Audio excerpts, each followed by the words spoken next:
حضرت عمر فاروق رضی اللہ تعالیٰ عنہ کے بارے میں امام ابن جوزی نے لکھا ہے کہ رات کو نا گھر کے اندر بیٹھے بیٹھے اچانک رو پڑے حضرت عمر. 62 سال عمر ہے, خلافت کے آخری ایام چل رہے ہیں, تو رو پڑے ایسے ہی گھر میں بلا وجہ ہی. آپ کی اہلیہ نے, زوجہ نے بیٹے کو اٹھایا, فرمایا پتہ کرو تمہارے باپ کو کیا مسئلہ ہے, کہیں کوئی تکلیف تو نہیں, درد تو نہیں, صاحبزادے آئے. ابا جی کیا بات ہے؟ فرمایا اماں کو بلاؤ. سب لوگ جمع ہو گئے تو جناب عمر فاروق رضی اللہ تعالیٰ عنہ فرمانے لگے کہ بیٹھو میرے ارد گرد. سب بیٹھ گئے تو فرمانے لگے آج جب میں مسجد سے نکلا تھا تو میرے نبی پاک کے سچے صحابہ, سچے رسول کے سچے صحابہ, حضور کے سچے غلام یہ کہہ رہے تھے کہ عمر بڑا ہی اچھا ہے, عدل والا ہے, انصاف والا ہے. تو ابا جی اس میں رونے والی کیا بات ہے؟ تو فرمانے لگے ڈر یہ لگتا ہے کہ باہر تو میں اچھا تھا, کہیں گھر میں تو نہیں کوتاہیاں کرتا رہا. میری بات پہ توجہ کرنا. کہیں گھر میں آپ باتیں سن لیں تو شاید جتنی میں کرتا ہوں دوسرا کار ہی کوئی نہ سکے, لیکن جب عمل کے راستے پہ ہم نکلتے ہیں تو وہ مسدود ہے, وہ بند ہے. عمل کس نے کرنا ہے؟ آپ کوئی آیت پڑھیں تو یہاں غلطی نکالنے والے 20 لوگ مل جائیں گے, 20 لوگ, لیکن اس آیت پہ عمل کرنے والے کتنے ملیں گے؟ تو حضرت عمر فاروق رو رہے تھے, کہنے لگے کہیں تمہارے حقوق تو نہیں پامال کرتا رہا. تو آپ کی اہلیہ نے جب سنا تو وہ کہنے لگی عمر مجھے تو بڑا پرانا شکوہ ہے, آپ کا جاہ و جلال اتنا تھا میں بات نہیں کر سکی. عمر تم نے سارا دن مسجد میں گزار دیا اور ساری رات نقاب اوڑھ کے مدینے کی گلیوں میں گزار دی, میں تو زندگی کی کوئی خوشی دیکھ ہی نہیں سکی.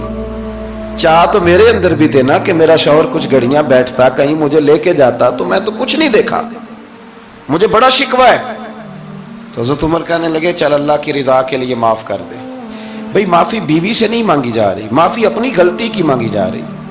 یہ سمجھ لیں, بیوی کے لیے تو خامد کا بہت بڑا مقام ہے نا, لیکن یہاں غلطی کس بات کی ہے؟ اپنی کمزوری پر غلطی کا اعتراف کر کے معذرت کا سوال کیا جا رہا ہے. تو حضرت عمر کہنے لگے معاف کر دے. تو اہلیہ کہنے لگی میں نہیں معاف کرتی, میری شرط پوری کریں. فرمایا وہ کیا؟ فرمانے لگی قیامت میں جب اللہ آپ کے لیے جنت کا حکم دے گا تو آپ میری سفارش کریں گے اللہ کی بارگاہ میں؟ سفارش کریں گے کہ یا اللہ مجھے کپڑے دھو کے دیتی تھی, میری عزت کی حفاظت کرتی تھی, میرے بستر کو پاک رکھتی تھی, کہیں گے؟ تو حضرت عمر فرمانے لگے تیرے ساتھ وعدہ رہا, رب نے اگر عمر کو اپنے فضل, اپنے کرم اور اپنے محبوب کے صدقے جنت دی تو عمر تیرے بغیر جنت میں نہیں جائے گا. عمل کا رستہ, عمل کا رستہ. دیکھیں نا, 2 دفعہ استاد بات کرتا ہے, 2 دفعہ, اور کوئی زیادہ, ایک تو ہے نا کہ ایم اے اور جناب ایم ایڈ اور ایم فل اور پھر پی ایچ ڈی قسم کا استاد. ایک وہ جو matric P T C teacher ہے نا, وہ 2 دفعہ اسٹوڈنٹ کو کام کہے تو تیسری دفعہ وہ ناراض ہو جاتا ہے, کہتا ہے میں 2 دفعہ کہا ہے. بچے کو آپ 2 دفعہ کہتے ہیں اور اگر تیسری دفعہ کہنا پڑے تو غصہ آتا ہے نہیں آتا؟ بھئی تو نے اتنی دفعہ کہا ہے, تو سمجھ نہیں رہا بات کو. اور اگر اللہ کریم قرآن مجید میں سینکڑوں دفعہ کہے نماز پڑھو, سینکڑوں دفعہ, اور یہ بہانے کر رہا ہے, یہ بھی پروگرام بنا رہا ہے, پھر کہتا ہے میں بے چین رہتا ہوں, میں بے قرار رہتا ہوں. عمل کا رستہ اس کو اختیار کریں, آپ سکون میں رہیں گے. بد عمل آدمی اور بے عمل آدمی یہ ہمیشہ پریشان رہتے ہیں, ہمیشہ. عمل کریں, توبہ کریں تو پھر بدل جائیں, پھر تبدیلی آئے. اور یہ کوئی مشکل کام نہیں, جو بدلنے والے تھے وہ بدل گئے. بڑا کچھ کرتے تھے پر پھر وہ لوگ بدل گئے. حضرت فضالہ رضی اللہ تعالیٰ عنہ کہتے ہیں کہ میں بڑا دلدادہ تھا عورتوں کا, اور میرا ماحول یہ تھا کہ میں قتل بھی کر لیتا تھا, معاذ اللہ چوری بھی کر لیتا تھا, اور رات میری طبیعت تھی معاذ اللہ نئی سے نئی عورت کے پاس جانا. کہتے ہیں ابو جہل نے اعلان کیا کہ جو نبی پاک علیہ السلام کا سر اقدس معاذ اللہ کاٹ کے لائے گا, نقل کفر کفر نہ باشد, 100 سرخ اونٹ انعام ملے گا. تو میں نے ارادہ کر لیا کہ میں بہت سارا انعام حاصل کروں گا. قرآن مجید میں نا اللہ فرماتا ہے کہ بہت سارے لوگ ایسے ہیں جنہیں اگر میں رزق میں کشادگی دے دوں, زیادہ پیسے دے دوں, فرمایا باغی ہو جائیں, وہ سرکش ہو جائیں. یہ بہت سارے لوگوں کو جو اللہ تبارک و تعالیٰ اعتدال میں رکھتا ہے تو یہ ان کے لیے بہتر ہے. ہر بندہ دولت کے ہوتے ہوئے نیک ہو سکتا تو یہ اللہ اگر رکھتا ہے نا اعتدال میں تو شکر کرے اللہ کا، ورنہ تو لوگ عیاشیاں کریں، پتہ نہیں کیا کچھ کر گزرے۔ تو حضرت فضالہ کہتے ہیں کہ میں نے خنجر تیار کیا اور میں نے بغل میں اس کو چھپایا، اوپر میں نے چادر اوڑھ لی۔ اب مجھے پتا تھا ظہر کی نماز کے بعد نبی پاک صلی اللہ علیہ وسلم طواف کعبہ کے لیے، بیت اللہ شریف کے طواف کے لیے جاتے ہیں۔ کہتے ہیں میں بھی اس طرف بڑھا، رستے میں نا وہ خاتون جس کے گھر میں نے رات آنا تھا، میں نے دروازے پہ دستک دی، میں نے کہا کہ تیار رہنا، تیار رہنا، آج میں بڑے پیسے لے کے آؤں گا۔ اسے میں نے یہ کہا اور پھر میں چلا گیا بیت اللہ شریف کا طواف کرنے۔ کہتے ہیں اللہ کے محبوب بھی طواف کر رہے تھے تو میں نے بھی طواف شروع کر دیا۔ ارادہ یہ تھا کہ جہاں نبی پاک علیہ السلام میرے قریب سے گزریں گے تو موقع پا کر میں حضور کے جسم اقدس پر خنجر کھونپ دوں گا اور معاذ اللہ شہید کر دوں گا۔ کہتے ہیں حضور ایک دفعہ بھی میرے پاس سے گزرے تو میں ہمت نہ کر سکا، دوسری دفعہ بھی پاس سے گزرے تو میں ہمت نہ کر سکا، تیسری دفعہ بھی گزرے تو میں ہمت، نبی کریم صلی اللہ علیہ وسلم 2-3 دفعہ گزرے تو فرماتے ہیں کہ مجھے موقع نہ ملا، اس لیے کہ حضور فرماتے ہیں اللہ نے روب کے ساتھ میری مدد فرمائی، دشمن پر میرا روب طاری ہو جاتا ہے۔ فرماتے ہیں جب چکر پورے ہو گئے تو محبوب کریم نہ چھٹے چکر پہ فرمانے لگے فضالہ چکر ایک رہ گیا ہے، بے خبر ہو جو غلاموں سے وہ آقا کیا ہے، ایک پھیرا رہ گیا ہے۔ کہتے طواف مکمل ہو گیا تو محبوب میرے قریب آئے، فرمایا وہ کام کرتے کیوں نہیں جس کے لیے آئے تھے؟ میں نے عرض کی یا رسول اللہ کون سا کام، کیسا کام؟ اندر تو چور تھا نا، بانج فقیروں کسے نہیں ماریا اے ہوئی چور اندر دا، اندر چور تھا نا۔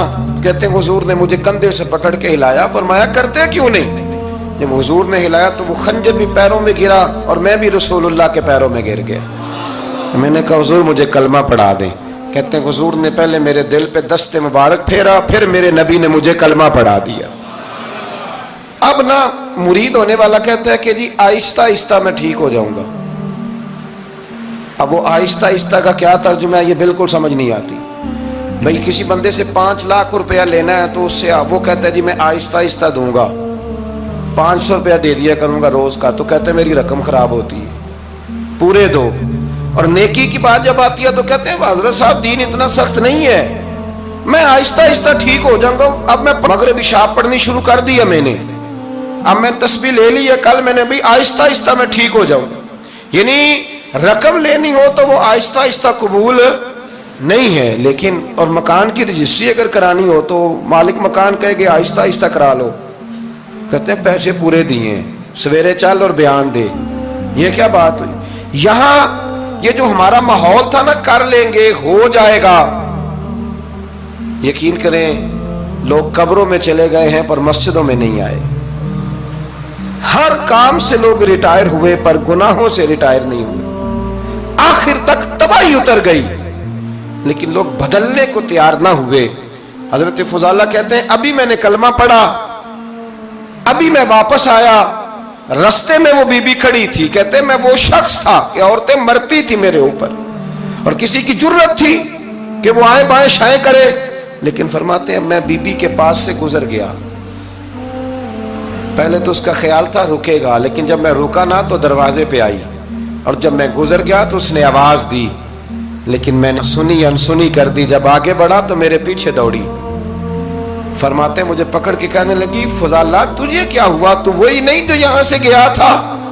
آپ فرماتے ہیں میں کبھی نہیں رویا تھا، میں کبھی نہیں رویا تھا، اور جب کہا نا تو وہی نہیں، کہتے میں نے سر اٹھایا تو میری آنکھوں میں آنسو تھے، میں نے کہا میں جو گیا تھا وہ نہیں ہوں، اب تو میں محمد عربی کا غلام بن گیا، اب میں وہ نہیں ہوں، اب نہیں ہو سکتا کہ کوئی میری نظر میلی ہو جائے، یہ کیسے ممکن ہے؟ اب نا اسلام کی تعریف ہم نے یہ کی ہے کہ خبردار کوئی ہمارے قریب نہ آئے، ہم کسی کو بات نہیں کرنے دیتے کہ ہم مسلمان ہیں، ہم بات نہیں کرنے دیتے۔ پتہ کیا بات ہے، ایک میری یہ تقریر ہوتی ہے ممبر پہ، اور ایک میرا عمل ہوتا ہے جب میں سفر کرتا ہوں، جب میں گاڑی میں بیٹھتا ہوں، جب میں دوستوں سے ملتا ہوں، جب ان دونوں باتوں میں تضاد آتا ہے نا، تضاد، تو لوگ تقریر کو جذبات نہیں کہتے، ایک فن بن جاتی ہے تقریر۔